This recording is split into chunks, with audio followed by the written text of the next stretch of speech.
നമസ്കാരം. മലയാളി വാർത്തയിലേക്ക് സ്വാഗതം. ശാസ്തമംഗലത്തെ തിരുവനന്തപുരം കോർപ്പറേഷൻ കെട്ടിടത്തിലെ വട്ടിയൂർക്കാവ് MLA VK പ്രശാന്തിന്റെ ഓഫീസിനെ ചൊല്ലിയുള്ള വിവാദത്തിൽ പ്രതികരിച്ച് തിരുവനന്തപുരം മേയർ VV രാജേഷ്. നമുക്കറിയാം, രാവിലെ മുതൽ ഈ വിവാദം വലിയ രീതിയിൽ ശക്തമായിരുന്നു. കഴിഞ്ഞ ദിവസം നമ്മൾ അറിഞ്ഞ സംഭവമാണ്. ആ ഒരു വിഷയത്തിലൊരു വ്യക്തത വരുത്തി മേയർ VV രാജേഷ്. ഇത്രത്തോളം രാഷ്ട്രീയവൽക്കരിക്കേണ്ട കാര്യമില്ലെന്നും VK പ്രശാന്തുമായുള്ള സൗഹൃദം വെച്ചാണ് ശ്രീലേഖ ഓഫീസ് ഒഴിയാനുള്ള ആവശ്യം ഉന്നയിച്ചതെന്നും VV രാജേഷിന്റെ പ്രതികരണം. എല്ലാ കാര്യങ്ങളും പാർട്ടിയോട് പറയണമെന്നില്ല.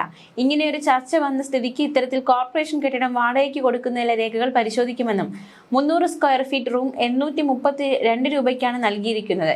ഇത്തരത്തിൽ സ്വകാര്യ വ്യക്തികൾക്ക് വാടകയ്ക്ക് നൽകിയിട്ടുണ്ടോ എന്നും പരിശോധിക്കും. MLA ഓഫീസിന് ഇളവ് നൽകാവുന്നതാണ്. രേഖകൾ പരിശോധിച്ച് കൂടുതൽ കാര്യങ്ങൾ പറയാം. സ്വകാര്യ വ്യക്തികൾക്ക് കോർപ്പറേഷൻ കെട്ടിടം കുറഞ്ഞ വാടകയ്ക്ക് കൊടുത്തിട്ടുണ്ടോ എന്ന് സമഗ്രമായ അന്വേഷണം നടത്തുമെന്നും VV രാജേഷിന്റെ പ്രതികരണം. നഗരസഭ സർവീസ് നടത്തുന്ന ബസ്സുകൾ മറ്റിടങ്ങളിലേക്ക് ഓടുന്നുവെന്ന വിവരം മുൻപ് കിട്ടിയിരുന്നു.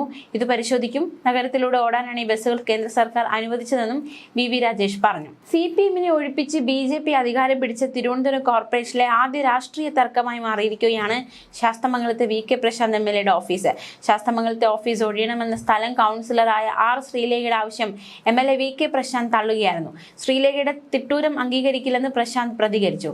സഹോദരി സ്ഥാനത്ത് നിന്ന് അഭ്യർത്ഥിക്കുക മാത്രമാണ് ചെയ്തതെന്ന് ശ്രീലേഖയുടെയും വിശദീകരണം. ശാസ്തമംഗലത്തെ കൗൺസിലറായ ശ്രീലേഖ MLA VK പ്രശാന്തിനെ ഇന്നലെ രാവിലെ ഫോണിൽ വിളിച്ചാണ് ഈ കെട്ടിടത്തിലുള്ള വാർഡ് കൗൺസിലർ ഓഫീസിൽ സൗകര്യമില്ലെന്നും അതുകൊണ്ട് ഇതേ സ്ഥലത്തുള്ള MLA ഓഫീസ് ഒഴിയണമെന്നും ശ്രീലേഖ ആവശ്യപ്പെട്ടത്. കൗൺസിൽ തനിക്ക് അനുവദിച്ച സമയപരിധി മാർച്ച് 31 വരെയാണെന്നും അതുവരെ ഒഴിയില്ല എന്നുമായിരുന്നു പ്രശാന്തിന്റെ മറുപടി. തദ്ദേശ മന്ത്രി MB രാജേഷും മുൻ മന്ത്രി കടകംപള്ളി സുരേന്ദ്രൻ കക്ഷി ചേരുന്നതോടെ ഓഫീസ് ഒഴിക്കൽ വിവാദം കൊഴുത്തു. ഇനി ഓഫീസിലെത്തിയാൽ ക്യാമറകൾക്ക് മുന്നിൽ ശ്രീലേഖ VK പ്രശാന്ത് തോളിൽ കൈവച്ച് സുഹൃത്തുക്കളാണെന്നും വിവാദമാക്കണമെന്നും പറഞ്ഞെങ്കിലും വിട്ടുകൊടുക്കാൻ ഇരുകൂട്ടരും തയ്യാറല്ല. കാലാവധി കഴിയുന്നതുവരെ മാറില്ലെന്ന നിലപാടിൽ പ്രശാന്ത്. അതുവരെ താനും ഇവിടെ തന്നെ കാണുമെന്ന് ശ്രീലേഖയും. എന്തായാലും ശ്രീലേഖയും പ്രശാന്തും തമ്മിൽ വർഷങ്ങളായുള്ള ബന്ധമുണ്ടെന്നും രാഷ്ട്രീയവൽക്കരിക്കേണ്ട ആവശ്യമില്ല എന്നുമാണ് VV രാജേഷിന്റെ പ്രതികരണം. സംഭവത്തിന് ശേഷം ശ്രീലേഖ വിളിച്ച് സംസാരിച്ചുവെന്നും VV രാജേഷ് പറഞ്ഞു. തന്റെ ഓഫീസിൽ സൗകര്യം കുറവാണെന്നാണ് ശ്രീലേഖ പറഞ്ഞത്. ബിന്ദു കൗൺസിലറാണ് MLA-ക്ക് ഓഫീസ് ഒഴിഞ്ഞു കൊടുത്തത്. വ്യക്തിബന്ധം നോക്കിയാണ് ശ്രീലേഖ ചോദിച്ചത്. അതിനുശേഷം ശ്രീലേഖ എന്നെ വിളിച്ച് സംസാരിച്ചു. എല്ലാ കാര്യങ്ങളും പാർട്ടി അറിഞ്ഞു ചെയ്യണം എന്നില്ലല്ലോ. അവരോട് വ്യക്തിബന്ധം വെച്ചാണ് സാധിക്കുമോ എന്ന് ചോദിച്ചത്. മാറാൻ എന്തെങ്കിലും സാധ്യതയുണ്ടോ എന്നാണ് ചോദിച്ചതെന്നും VV രാജേഷിന്റെ പ്രതികരണം. മേയർ െങ്കിൽ ഓഫീസ് കിട്ടിയെന്ന് പറഞ്ഞു എന്നതിൽ വസ്തുതയില്ല എന്നും VV രാജേഷ് പറഞ്ഞു. വിവാദം ആളിക്കത്തിക്കേണ്ട ആവശ്യമില്ലെന്നും VV രാജേഷിന്റെ പ്രതികരണം. വളരെ ചെറിയ തുകയ്ക്കാണ് കെട്ടിടം വാടകയ്ക്ക് നൽകിയിരിക്കുന്നത്. കോർപ്പറേഷൻ വാടകയ്ക്ക് നൽകിയ കെട്ടിടങ്ങളുടെ റേറ്റ് പരിശോധിക്കണം. വിശദമായ അന്വേഷണം നടത്തുമെന്നും നഗരസഭ വാഹനങ്ങളുടെയും കെട്ടിടങ്ങളുടെയും കാര്യത്തിൽ പരിശോധന ഉണ്ടാകുമെന്നും VV രാജേഷ് കൂട്ടിച്ചേർത്തു. കോർപ്പറേഷൻ വാടകയ്ക്ക് നൽകിയ കെട്ടിടങ്ങളുടെ റേറ്റ് പരിശോധിക്കണം. കിട്ടേണ്ട ന്യായമുള്ള വാടക കിട്ടുന്നുണ്ടോ എന്ന് പരിശോധിക്കണം. ഇതിനെക്കുറിച്ച് അടിയന്തരമായി അന്വേഷണം നടത്തണം. കണ്ണായ ഭാഗത്തുള്ള കെട്ടിടങ്ങൾക്ക് മതിയായ വാടക കിട്ടുന്നുണ്ടോ എന്ന് അന്വേഷിക്കുമെന്നും മേയറിന്റെ പ്രതികരണം. അതേസമയം കഴിഞ്ഞ ദിവസം മേയർ VV രാജേഷ് ഈ തിരുവനന്തപുരത്ത് എന്തൊക്കെയാണ് താൻ ചെയ്യാൻ ഉദ്ദേശിക്കുന്നത് എന്നടക്കമുള്ള കാര്യങ്ങളിൽ ഒരു പ്രതികരണം നടത്തിയിരുന്നു. പ്രസ് ക്ലബിൽ സംഘടിപ്പിച്ച മീറ്റ് ദ പ്രസ് പരിപാടിയിലാണ് അദ്ദേഹം എന്തൊക്കെ പദ്ധതികളാണ് ആവിഷ്കരിക്കാൻ പോകുന്നത് എന്നതിനെ കുറിച്ചൊരു വ്യക്തമായ പ്രതികരണം നടത്തിയത്. അദ്ദേഹത്തിന്റെ പ്രതികരണത്തിലേക്ക് ഒരിക്കൽ കൂടി.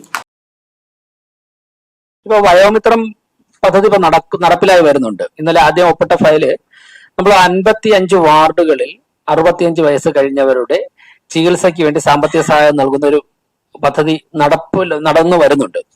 അതിൽ 50 ലക്ഷം രൂപ വയോജനങ്ങൾക്ക് വേണ്ടി അവരുടെ ആരോഗ്യ സംരക്ഷണത്തിന് അനുവദിച്ചുകൊണ്ടുള്ള ഫയലാണ് ഇന്നലെ ഞാൻ ആദ്യമായിട്ട് ഒപ്പിട്ടത്. ഇനി താങ്കൾ പറഞ്ഞതുപോലെ വയോജന കേന്ദ്രങ്ങൾ, അതോടൊപ്പം തന്നെ വൈകുന്നേരം അവർക്ക് സമയം ചെലവഴിക്കാനുള്ള ചില കേന്ദ്രങ്ങൾ, ഇങ്ങനെയുള്ള ആവശ്യം തെരഞ്ഞെടുപ്പ് സമയത്ത് ഞങ്ങളുടെയൊക്കെ വാർഡുകളിൽ നിന്ന് ഉയർന്നു വന്നിട്ടുണ്ട്. ഏതു തരത്തിലാണ് അത്തരത്തിലുള്ള പദ്ധതികൾ ആവിഷ്കരിക്കാൻ സാധിക്കുക, അത് ആരോഗ്യകരമായ ഒരു നിർദ്ദേശമാണ്. അതിന് ഫണ്ട് എങ്ങനെ നമുക്ക് കണ്ടെത്താം, ഇക്കാര്യങ്ങൾ ഗൗരവമായിട്ട് ആലോചിക്കേണ്ടതായിട്ടുണ്ട്.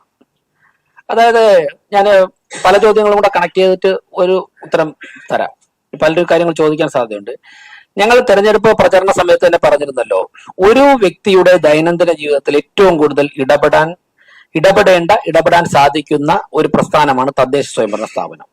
ഒരു വ്യക്തി ജനിച്ചാൽ ആദ്യം വാങ്ങുന്ന ജനന സർട്ടിഫിക്കറ്റ് മുതൽ മരണപ്പെട്ടാൽ വാങ്ങുന്ന മരണ സർട്ടിഫിക്കറ്റിന് വരെ നമ്മൾ ഡിപ്പെൻഡ് ചെയ്യുന്നത് പഞ്ചായത്താണ്, മുനിസിപ്പാലിറ്റിയാണ്, കോർപ്പറേഷനാണ്.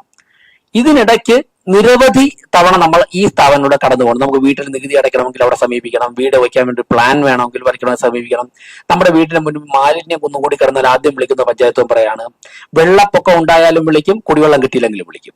അപ്പൊ ഇങ്ങനെയുള്ള ഓരോ കാര്യങ്ങളിലും നമ്മൾ ബന്ധപ്പെടുന്ന ഓരോ ദിവസവും നമുക്ക് ബന്ധപ്പെടേണ്ടി വരുന്ന തദ്ദേശ സ്വയംഭരണ സ്ഥാപനങ്ങളെയാണ്. അപ്പോൾ ദൈനംദിന ജീവിതത്തിൽ ഇടപെടേണ്ട ഒരു പ്രസ്ഥാനം എന്നുള്ളതിലേക്ക് നാടിന്റെ വികസന കാര്യത്തിൽ ആ പ്രസ്ഥാനത്തിന് അതിന്റെ റോള് നിർവഹിക്കുവാനുണ്ട്. അപ്പൊ അടിസ്ഥാന സൗകര്യങ്ങൾ മെച്ചപ്പെട്ട് കഴിഞ്ഞാൽ ബാക്കിയെല്ലാം സ്വാഭാവികമായിട്ട് മെച്ചപ്പെടും.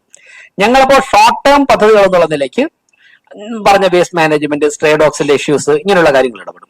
അതോടൊപ്പം തന്നെ ഇന്നലെ ഞാൻ മാധ്യമങ്ങളോട് പറഞ്ഞു, കോർപ്പറേഷന് കോടിക്കണക്കിന് രൂപ നികുതി പണം പിരിഞ്ഞു കിട്ടാറുണ്ട്. അപ്പൊ ആശാന ഡെപ്യൂട്ടി മേയറും ഞങ്ങളുമൊക്കെ നേതൃത്വം നൽകിയ സമരങ്ങളിൽ ഒരു 30 ദിവസം നീണ്ടു നിന്ന ഒരു സമരം നിങ്ങളൊക്കെ തന്നെ റിപ്പോർട്ട് ചെയ്തിട്ടുണ്ട്. വീട്ടുകാരൻ തട്ടിപ്പിനെതിരെ സമരമായിരുന്നു. സാധാരണക്കാരായ ജനങ്ങൾ അടയ്ക്കുന്ന നികുതി പണം വ്യാജ റെസീറ്റ് പ്രിന്റ് ചെയ്ത് കൊടുത്തിട്ട് ഉദ്യോഗസ്ഥന്മാരും ഭരണകർത്താക്കളും കൂടി തട്ടിയെടുത്ത അതിനെതിരെ നടത്തിയ സമരമായിരുന്നു. അപ്പോൾ നമ്മൾ മനസ്സിലാക്കേണ്ടത്, കോർപ്പറേഷന് കിട്ടേണ്ട കോടിക്കണക്കിന് രൂപ ഇങ്ങനെ ചോരുന്നുണ്ട്. പലരും പണം നികുതി അടയ്ക്കാൻ കഴിവുണ്ടായിട്ടും വളഞ്ഞ വഴിയിലൂടെ കേസ് നടത്തി പണം അടയ്ക്കാതിരിക്കുന്നുണ്ട്. ഇതിനെക്കുറിച്ചൊക്കെ തന്നെ കൃത്യമായിട്ട് ഒരു വ്യക്തത ഞങ്ങൾക്ക് ഭരണസമിതിക്കുണ്ട്. അപ്പോൾ ആ പണം പിരിച്ചെടുക്കുക. അതോടൊപ്പം തന്നെ നമ്മുടെ നിരവധി വാഹനങ്ങൾ മിസ്യൂസ് ചെയ്യുന്നുണ്ട്. ഇപ്പോൾ വാഹനങ്ങൾ പലതും ഉപയോഗശൂന്യമായി കിടക്കുന്നുണ്ട്. അതെങ്ങനെ അവിടെ കിടന്നിട്ട് ദ്രവിച്ചു പോവുകയാണ്. അപ്പോൾ അതെങ്ങനെ നമുക്ക് കോർപ്പറേഷന്റെ പണം നഷ്ടപ്പെടാതെ സംരക്ഷിക്കാം എന്ന് കോടതിയുടെയോ അല്ലെങ്കിൽ എക്സ്പെർട്ട് ഒപ്പീനിയനൊക്കെ തേടിക്കൊണ്ട് എന്ത് ചെയ്യാം. ഇങ്ങനെയുള്ള അടിയന്തരമായി ഇടപെടേണ്ട കാര്യങ്ങളുണ്ട്. എന്നാൽ ഇപ്പോൾ വിഴിഞ്ഞം തുറമുഖ വികസനം, IT സെക്ടറിന്റെ വികസനം, സ്പിരിച്വൽ ടൂറിസം, മെഡിക്കൽ ടൂറിസം, ഈ മേഖലകളിൽ സംസ്ഥാന കേന്ദ്ര സർക്കാരുകളുടെയും വിദഗ്ധന്മാരുടെ ഇടപെടലോടുകൂടി ദീർഘകാലാടിസ്ഥാനത്തിൽ ചില പദ്ധതികൾ ആവിഷ്കരിക്കേണ്ടതായിട്ടുണ്ട്. അപ്പോൾ അങ്ങനെ സൈമൾട്ടേനിയസ്ലി ഈ എല്ലാ പ്രോസസ്സും മുന്നോട്ട് പോയി കഴിഞ്ഞാൽ 5 വർഷം കൊണ്ട് ഞങ്ങൾ മുന്നോട്ട് വെച്ച കോൺസെപ്റ്റിലേക്ക്, അതായത് 2030 ആകുമ്പോഴേക്കും ഇന്ത്യയിലെ ഏറ്റവും വികസനം എത്തിയ 3 നഗരങ്ങളിലൊന്നായി തിരുവനന്തപുരത്തെ മാറ്റാൻ സാധിക്കും. ഒരു കാര്യം ഞാൻ തറപ്പിച്ച് പറയാം, അങ്ങനെ ഇപ്പൊ തന്നെ ഞങ്ങളുടെ നിരീക്ഷണത്തിൽ അവിടെ ആവശ്യത്തിനൊക്കെ നിയമനമുണ്ട്. ഈ നിയമിക്കപ്പെട്ടവർ കൃത്യമായിട്ട് ജോലി ചെയ്താൽ മതി. അവിടെ ജോലി ചെയ്യാൻ ആളില്ലാത്തത് കൊണ്ടല്ല പല ജോലികളും തടസ്സപ്പെടുത്തുന്നതാണ് ഞങ്ങൾ പ്രതിപക്ഷത്ത് നിന്നുകൊണ്ട് ഞങ്ങൾ മനസ്സിലാക്കിയിട്ടുള്ളത്. ഇനി ഭരണപ്രശ്നത്തിൽ നിന്ന് ആ ലിസ്റ്റൊക്കെ എടുത്ത് ഓരോരുത്തരുടെയും ബാക്ക്ഗ്രൗണ്ട് ഒക്കെ എടുത്ത് എത്ര മണിക്ക് പോകുന്നൊക്കെ അന്വേഷിച്ചിട്ട് ഞാൻ കുറച്ചുകൂടെ വ്യക്തമായിട്ട് പറയാം. എന്തായാലും ആദ്യം ഉള്ള സ്റ്റാഫ് ഞങ്ങൾ ഉൾപ്പെടെ, ഇപ്പോ ഡെപ്യൂട്ടി മേയറും മേയറും ഉൾപ്പെടുന്ന ഭരണപക്ഷത്തുള്ള 50 കൗൺസിലർമാരും ഒരു ദിവസം 15 മുതൽ 18 മണിക്കൂർ വരെയെങ്കിലും മിനിമം ജനങ്ങളുടെ ഇടയിലും കോർപ്പറേഷന്റെ പ്രവർത്തനവുമായിട്ട് ഉണ്ടായിരിക്കണമെന്നുള്ളതാണ് ഞങ്ങൾ വ്യക്തിപരമായിട്ടൊക്കെ തന്നെ ആലോചിച്ചിട്ടുള്ള കാര്യം. അപ്പോൾ അത്രയൊന്നും വേണ്ട. പക്ഷെ സർക്കാർ ഉദ്യോഗസ്ഥർ എത്ര സമയം പണിയെടുക്കണം, താൽക്കാലിക ജീവനക്കാർ എത്ര മണിക്കൂർ പണിയെടുക്കണമെന്ന് നിയമം പറയുന്നുണ്ട്. ആ സമയത്ത് ജോലി ചെയ്താൽ ഇപ്പോഴുള്ള സ്റ്റാഫിനെ കൊണ്ട് തന്നെ കൃത്യമായിട്ട് ഫംഗ്ഷൻ ചെയ്യിപ്പിക്കാൻ എന്നാണ് ഞങ്ങളുടെ കണക്കൂട്ടൽ. ഞങ്ങൾക്ക് ഇക്കാര്യത്തിലുള്ള കാഴ്ചപ്പാട് കേന്ദ്ര ഗവൺമെന്റും നരേന്ദ്രമോദിയും ഗുജറാത്ത് ഉൾപ്പെടെയുള്ള സ്ഥലങ്ങളിൽ ഇപ്പൊ രാജ്യത്ത് എമ്പാടും വരച്ചു കാട്ടിയ മാതൃകയാണ്. ചില സ്ഥലങ്ങളിൽ നമുക്ക് ചില പദ്ധതികൾ അതുപോലെ കോപ്പി ചെയ്യാൻ സാധിക്കും. ചില സ്ഥലങ്ങളിൽ അതിന് ചെറിയ വ്യത്യാസം വരുത്തേണ്ടി വരും. ഇപ്പൊ ഇവിടെ ഇരിക്കുന്ന ഒരു മാധ്യമ പ്രവർത്തകൻ കുറച്ചു നേരത്തെ എന്റെ ഒരു ഇന്റർവ്യൂ എടുക്കാൻ വന്നപ്പോഴാണ് ഇൻഡോർ മേയർ വിളിച്ചിരുന്നു. ഞങ്ങൾക്ക് അദ്ദേഹത്തിന്റെ സെക്രട്ടറിയാണ് വിളിച്ചപ്പോൾ ഞാൻ ഇന്റർവ്യൂ ആയതുകൊണ്ട് സംസാരിക്കാൻ പറ്റില്ല. ഞാൻ തിരിച്ചു വിളിച്ചപ്പോൾ അദ്ദേഹത്തെയും കിട്ടിയില്ല. ഇൻഡോർ മേയറുമായിട്ട് ഇന്ന് തന്നെ സംസാരിക്കുന്നുണ്ട്. കാരണം ഇന്ത്യയിലെ ഏറ്റവും ക്ലീനസ്റ്റ് സിറ്റി ഇൻഡോർ ആണ്. അപ്പൊ ഇൻഡോറിൽ നടപ്പിലാക്കിയ വേസ്റ്റ് മാനേജ്മെന്റ് മാതൃക നമുക്കതിന്റെ ചെറിയൊരു രൂപം തിരുവനന്തപുരത്ത് നടപ്പിലാക്കാൻ സാധിക്കും. അതായത് അത്രത്തോളം വേക്കൻ ലാൻഡ് നമുക്കില്ല. അപ്പൊ അതുപോലെ നടപ്പിലാക്കാൻ സാധിക്കില്ല. അപ്പൊ മേയറുമായിട്ട് സംസാരിക്കുന്നുണ്ട്. നോമിനേഷൻ കൊടുക്കുന്നതിന്റെ തലേ ദിവസം തന്നെ ജോർജ് കുര്യൻജിയുമായിട്ട്, അതായത് തെരുവ് നായ്ക്കളെ സംരക്ഷിക്കുവാൻ വേണ്ടി ഷെൽട്ടർ നിർമ്മാണത്തിന് ഏതെങ്കിലും തരത്തിൽ കേന്ദ്ര സർക്കാരിന് ധനസഹായം നൽകാൻ പറ്റുമോ എന്ന് ജോർജ് കുര്യൻജി കോട്ടയത്തുണ്ടായിരുന്നു. ഞങ്ങൾ ഫോണിൽ സംസാരിച്ചിട്ടുണ്ട്. അടുത്ത ദിവസം ഞാൻ ഡൽഹിക്ക് പോകുന്നുണ്ട്, കുര്യൻജിയെ കാണുന്നുണ്ട്. അപ്പോൾ അങ്ങനെ ഓരോന്നിനും വിജയിച്ച മാതൃകകൾ രാജ്യത്ത് എവിടെയുണ്ടോ അത് സ്വീകരിക്കാൻ വേണ്ടിയിട്ടുള്ള ആലോചന ഞങ്ങൾക്കുണ്ട്. അതായത് 2 വർഷമുണ്ട് ബാലകൃഷ്ണൻജി. അതായത് കേന്ദ്ര സർക്കാരിന്റെ പദ്ധതികൾ മാത്രം ഇവിടെ കൊണ്ടുപോയിട്ട് ഒരു കോർപ്പറേഷൻ മുമ്പോട്ടാൻ സാധിക്കില്ല. ആദ്യം അത് സംസാരിക്കുന്ന സമയത്ത് പ്രസംഗത്തിലൊക്കെ പറയുമെങ്കിലും, കേന്ദ്ര BJP ഭരിക്കുന്നതുകൊണ്ട് പറയുമെങ്കിലും, പ്രഥമ പരിഗണന നമുക്കിവിടെ എങ്ങനെ പണം സംരക്ഷിക്കാം, പണം ഉണ്ടാക്കാം. കോർപ്പറേഷന് തന്നെ പണം ഉണ്ടാക്കാനുള്ള ഒരുപാട് മാർഗമുണ്ട്. ഞാൻ ചോദിച്ചോട്ടെ, നിങ്ങൾക്കൊക്കെ എന്നെക്കാളും അറിയാമല്ലോ, തിരുവനന്തപുരം കോർപ്പറേഷൻ എത്ര കെട്ടിടങ്ങളുണ്ട്? 100 കണക്കിന് കെട്ടിടങ്ങളുണ്ട്. ഈ കെട്ടിടങ്ങളൊക്കെ തന്നെ എത്ര രൂപ മാസ വാടകയ്ക്കാണ് കൊടുത്തിരിക്കുന്നത്? ചില കെട്ടിടങ്ങൾ കൊടുത്തിരുന്നത് 250 രൂപയാണ് ഒരു മാസ വാടക. 40-45 വർഷം ഞങ്ങൾ ഫിനാൻസ് കമ്മിറ്റിയിൽ ഞങ്ങളുടെ ഗിരികുമാർ ഉൾപ്പെട്ടുണ്ടായിരുന്നല്ലോ, സ്റ്റാൻഡിംഗ് കമ്മിറ്റിയിൽ. ഞങ്ങൾക്കറിയാം എന്റെ കണക്ക്. 40-45 വർഷം മുമ്പ് ലേലം ചെയ്ത് കൊടുത്ത എമൗണ്ട് ഇപ്പോഴും മാറ്റിയിട്ടില്ല. എന്നാൽ അതേ വലിപ്പമുള്ള തൊട്ടടുത്തുള്ള കെട്ടിടത്തിന് 3000 രൂപയുണ്ട് പെർ ഡേ. ഇവിടെ കിട്ടുന്നത് 250-500 രൂപയാണ്. 45 വർഷം മുമ്പ് ആർക്കോ കൊടുത്തതാണ്, അവരുടെ തലമുറ കൈമാറിയാണ് വരുന്നത്. അപ്പോൾ ഇങ്ങനെയുള്ള കാര്യങ്ങളിൽ ഒരു ക്ലാരിറ്റി വരുത്തിയാൽ തന്നെ നമുക്ക് നല്ല വരുമാനം സംഘടിപ്പിക്കാൻ സാധിക്കും. നമ്മുടെ ഹൈക്കോടതിയിലും കീഴ്ക്കോടതികളിലും കെട്ടിക്കിടക്കുന്ന കേസുകൾ സ്റ്റാൻഡിംഗ് കൗൺസിലുകൾ കൃത്യമായി ഹാജരായിക്കൊണ്ട് കൃത്യമായിട്ട് കേസുകൾ നടത്തി കഴിഞ്ഞാൽ ആ കേസുകളുടെ വിധി വന്നു കഴിഞ്ഞാൽ കോടിക്കണക്കിന് രൂപ കോർപ്പറേഷന് കിട്ടും. അങ്ങനെ പിന്നെ നമ്മുടെ വരുമാന ചോർച്ച, നമ്മുടെ നികുതി ചോർച്ച ഇത് തടഞ്ഞാൽ തന്നെ നമ്മുടെ ഇൻകം മെച്ചപ്പെടും. അതിലൂടെ നമുക്കൊരു പരിധിവരെ മുന്നോട്ട് പോകാൻ സാധിക്കും. അതോടൊപ്പം തന്നെ കേന്ദ്ര സർക്കാരിന്റെ പ്രോജക്റ്റുകൾ ഞങ്ങൾ ആവശ്യപ്പെടും. അവിടെയാണ് താങ്കൾ ചോദിച്ചതിന്റെ ഇതിന് സ്വാഭാവികം നമുക്കറിയാം, ഒരു തദ്ദേശ സ്വയംഭരണ സ്ഥാപനത്തിൽ സംസ്ഥാന സർക്കാരിന്റെ ഖജനാവ് സംസ്ഥാന സർക്കാരിന്റെ പെർമിഷനോട് കൂടി മാത്രമേ കേന്ദ്ര ഗവൺമെന്റ് പണം തരാൻ സാധിക്കുള്ളൂ. അങ്ങനെ വരുമ്പോൾ എന്തിനാ സംസ്ഥാന സർക്കാർ അതൊക്കെ തടയും എന്നുള്ള ആശങ്ക? ഞങ്ങൾക്ക് ആശങ്കയില്ലല്ലോ. സംസ്ഥാന സർക്കാർ അതിനൊരു സംസ്ഥാന സർക്കാർ തെരഞ്ഞെടുക്കപ്പെട്ട സർക്കാരല്ലേ. സംസ്ഥാന സർക്കാർ അത് ഒരു തടസ്സവും ഉണ്ടാക്കുമെന്നുള്ള യാതൊരു ആശങ്കയും ഞങ്ങൾക്കില്ല. ഞങ്ങൾ അതിന്റെ അധികാരികളുമായിട്ട് സംസാരിക്കും, ഞങ്ങളുടെ കോർപ്പറേഷന്റെ നിലപാട് ബോധ്യപ്പെടുത്തും, കോർപ്പറേഷന്റെ ട്രൂ സ്പിരിറ്റ് ബോധ്യപ്പെടുത്തും. സ്വാഭാവിക സംസ്ഥാന സർക്കാർ ഞങ്ങൾക്ക് തന്നല്ലേ പറ്റുള്ളൂ. ഇനി തന്നില്ലെന്നിരിക്കട്ടെ, അങ്ങനെ വരുന്ന ഘട്ടത്തിൽ നമുക്ക് ആലോചിക്കാം. നിയമമുണ്ട്, രാഷ്ട്രീയ പോരാട്ടമുണ്ട്, ഇതൊക്കെ ആവശ്യമാണ് നമ്മൾ സ്വീകരിക്കും. അല്ല, തെരുവ് കച്ചവടക്കാർക്ക് വേണ്ടി ദേശീയ തലത്തിലുള്ള നിലവിലുള്ള നിയമപ്രകാരം കേന്ദ്ര ഗവൺമെന്റ് അവർക്ക് 10,000 രൂപ 50,000 രൂപ ഇങ്ങനെയൊക്കെയുള്ള തന്നെ ധനസഹായം നൽകുന്ന പദ്ധതിയുണ്ട്. ആ പദ്ധതി കഴിഞ്ഞ പല സാഹചര്യങ്ങൾ കൊണ്ടും രാഷ്ട്രീയ കാരണങ്ങൾ കൊണ്ട് തിരുവനന്തപുരം കോർപ്പറേഷൻ ഇഫക്റ്റീവായിട്ട് നടപ്പിലാക്കിയിട്ടില്ല. അതിന് വേണ്ടി പ്രത്യേകിച്ച് തന്നെ ഒരു സെക്ഷൻ അല്ലെങ്കിൽ ചില ഉദ്യോഗസ്ഥരെ ചുമതലപ്പെടുത്തിക്കൊണ്ട് പരമാവധി ആൾക്കാർക്ക് അത് വാങ്ങിക്കൊടുക്കണമെന്നുള്ള ഒരു ആലോചനയുണ്ട്.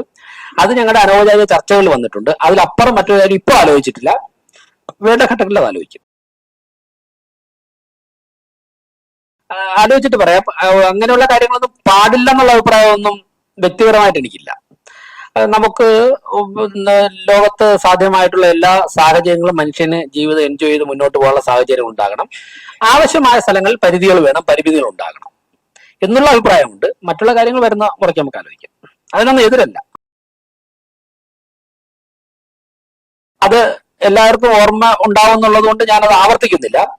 അത് തന്നെയാണ് അതിന് ഇപ്പോൾ നിലവിലുള്ള നിയമങ്ങൾക്കകത്തുകൊണ്ട് ഏറ്റവും നല്ല മാർഗം. സുപ്രീം കോടതിയുടെ കൂടെ വെർഡിക്റ്റ് വന്നതുകൊണ്ട് ഷെൽട്ടറിൽ പാർപ്പിക്കുക എന്നുള്ളത് തന്നെയാണ്. അപ്പൊ അതിന് നമ്മുടെ ഒരു പ്രശ്നം വരുന്നത്, നമുക്ക് ഇപ്പൊ ഞങ്ങൾ രാഷ്ട്രീയക്കാരാണ്, സ്വാഭാവികമായിട്ട് വെറ്റിനറി ഡോക്ടർമാരുമായിട്ട് സംസാരിക്കേണ്ടതായിട്ടുണ്ട്, മറ്റുള്ള എക്സ്പെർട്ടുകളുമായിട്ട് സംസാരിക്കേണ്ടതായിട്ടുണ്ട്.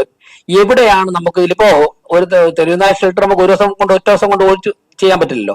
ആ പ്രദേശത്തെ സ്ഥലം കണ്ടെത്തണം. അങ്ങനെയുള്ള കാര്യങ്ങൾ പരിഹരിക്കുന്നതോടുകൂടി ഇതൊരു സൊല്യൂഷനിലേക്ക് എത്തും. നിലവിലുള്ള സാഹചര്യത്തിൽ അത് തന്നെയാണ് ഏറ്റവും. ഇപ്പോൾ ഒരു 8,000-9,000 തെരുവുനായ്ക്കൾ തിരുവനന്തപുരത്ത് ആകെ ഉണ്ടാവുമെന്നാണ് ഏറെക്കുറവുള്ള കണക്ക്, കൂടാൻ കുറയാം. ഒരു ഷെൽട്ടറിൽ ഒരു നായ്ക്ക് എത്ര സ്ക്വയർ ഫീറ്റ് വേണം, എത്ര ക്വാണ്ടിറ്റി ഭക്ഷണം വേണം പെർ ഡേ, അത് എവിടെ കുക്ക് ചെയ്യും, ഇങ്ങനെയുള്ള കാര്യങ്ങൾ സോർട്ട് ഔട്ട് ചെയ്തതിനു ശേഷം ഞങ്ങൾ പറഞ്ഞ സമയത്തിനുള്ളിൽ ഈ വിഷയം പരിഹരിക്കും. അതായത് എനിക്ക് തോന്നുന്നു ഈ ചോദ്യം വളരെ റെലവെന്റ് ആയിട്ടുള്ള, എനിക്ക് ഉത്തരം പറയാൻ കിട്ടിയ ഒരു അവസരമായിട്ടാണ് എടുക്കുന്നത്. കാരണം നിങ്ങൾ മാധ്യമപ്രവർത്തകർക്ക് ഇപ്പോ ഞങ്ങളൊരു ഭരണസമിതിക്ക് ചെയ്യുന്നതിനേക്കാൾ കൂടുതൽ മാധ്യമപ്രവർത്തകർക്ക് ഈ കാര്യത്തിൽ സമൂഹത്തിന് കോൺട്രിബ്യൂട്ട് ചെയ്യാൻ സാധിക്കും. എനിക്ക് പറയാൻ കാരണം, നിങ്ങളോടൊപ്പം ഉള്ള ഡൽഹിയിൽ ജോലി ചെയ്തിട്ടുള്ള ഒരു മാധ്യമപ്രവർത്തകനുമായിട്ട് ഞാൻ കഴിഞ്ഞ ദിവസം സംസാരിച്ചു. അപ്പൊ അദ്ദേഹം കേരളത്തിലാണ്.